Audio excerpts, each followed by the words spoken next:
একজন স্ত্রীর পাশে যদি স্বামী না থাকে তাহলে সেই স্ত্রীর দুনিয়াটা পুরাই অন্ধকার। আসসালামু আলাইকুম, সবাই কেমন আছেন? আশা করি সবাই ভালো আছেন। আলহামদুলিল্লাহ আমিও ভালো আছি। রিসেন্টলি আজকে একটা নিউজ দেখলাম, সানবিজ বাই তনিয়া আপুর হাজবেন্ড উনি মারা গেছে। তো এটা শুনে আমার কাছে অনেক খারাপ লাগলো। হাজবেন্ড যেমনই হোক, ভালো হোক, খারাপ হোক, বুড়ো হোক, যুবক হোক, বয়স্ক হোক, যাই হোক, হাজবেন্ড তো হাজবেন্ড।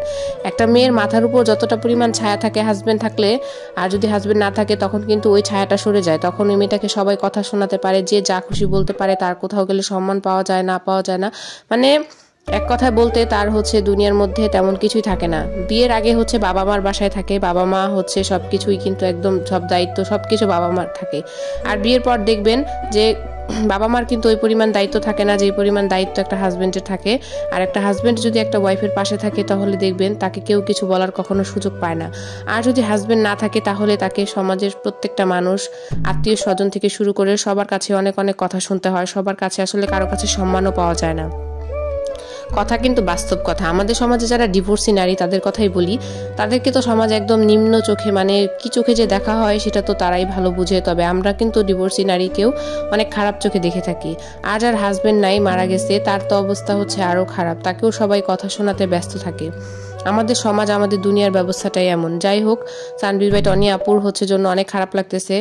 আর তার হাজবেন্ডের জন্য অনেক অনেক দোয়া, আর তার জন্য অনেক দোয়া, সে যেন এই সুখ কাটিয়ে উঠতে পারে। কথাটা শুনে অনেক খারাপ লাগলেও এখন আর কিছু করার নেই। দুনিয়া থেকে যার চলে যাওয়ার সময় আসবে সে চলে যাবে। এই দুনিয়াতে আমরা এসেছি একা, সবাইকে চলে যেতে হবে। আমি আপনি কেউ থাকবে না, সবাই যার যার সময় মতো চলে যাবে। তো যাই হোক, কথা বলতে বলতে আজকে যে রান্না বান্না করতেছি, আমি গাজর আলু ভাজি করলাম আর মাছ রান্না করব। তো মাছগুলো একটু হলুদ লবণ দিয়ে ভেজে নিলাম। অনেকদিন পর আবার সেই পাঙ্গাসে ফিরে আসলাম। আসলে ওই যে বললাম, প্রথম থেকে যারা আমার ভিডিও দেখে তারা অলওয়েজ জানে যে এই মাছ ছাড়া আমাদের খুব একটা মাছ অন্য খাওয়া হয় না। খেলেও ওইটা অন্য মাছ। তো আর গাজর আলু ভাজি যেহেতু সিজন এখন শীতকাল, গাজর আলু ভাজি খেতে কিন্তু মজাই লাগে। আর এই তো মাছগুলো আমি ভেজে নিচ্ছিলাম সুন্দর করে। মাছ ভেজে তারপর রান্না করব। তার সাথে সাথে আপনাদের সাথে অনেক অনেক গল্প করলাম। তো আসলে মাঝে মাঝে ভয়েস দিতে গেলে ভাবি, চিন্তা করি যে কি দিব। আবার মাঝে মাঝে হাতে সময় থাকে না, যেহেতু ছোট বাচ্চা, যে কি বলবো না বলবো। হঠাৎ করে যখন দেখি যে মানে আমার ছেলে ঘরে নাই, বড় দাদির কাছে আছে, তখন চেষ্টা করি এসে ভয়েসটা দেওয়ার। কারণ ও কাছে থাকলে অনেক কথা বলে, যার কারণে আমার ভয়েস দিতে অসুবিধা হয়। তো মাথায় তখন এত কিছু আসে না, ভাবি যে কখন ভয়েসটা দিব, কখন শেষ করব। এটা মনে হয় সব বাচ্চাদেরই একই অবস্থা। সব বাচ্চার মায়েরা যারা এখানে ব্লগিং করে, বেশিরভাগ কিন্তু বাচ্চার মায়েরা করে এখানে কাজ। আমি দেখছি, মানে বাসায় থাকি গৃহিণী, বাচ্চা হয়েছে, এমন কিছু করতে পারতেছে না, তারা কিন্তু বেশিরভাগ এই কাজটা করে। তাদেরকেও আমি বলতেছি, আপনারা সুন্দরভাবে কাজ করবেন এবং বাচ্চা যখন ঘুমিয়ে থাকবে বা বাচ্চা কোথাও থাকবে তখন আপনি ভয়েস দেওয়ার চেষ্টা করবেন।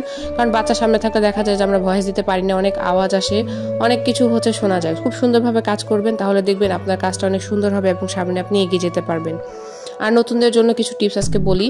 নতুনরা যারা কাজ শুরু করতেছো তারা অবশ্যই চেষ্টা করবে কোয়ালিটিফুল একটা ভিডিও দিতে এবং নির্দিষ্ট টাইম মেনটেন করে একটা কাজ করতে, তাহলে দেখবে আস্তে আস্তে এখান থেকে সফলতা পেয়ে যাবে। আর টাইম মেনটেন করাটা সবচেয়ে বড় ব্যাপার। টাইমটা অবশ্যই মেনটেন করতে হবে। ভিডিওটা ভালো লাগলে অবশ্যই লাইক কমেন্ট করবে। ধন্যবাদ।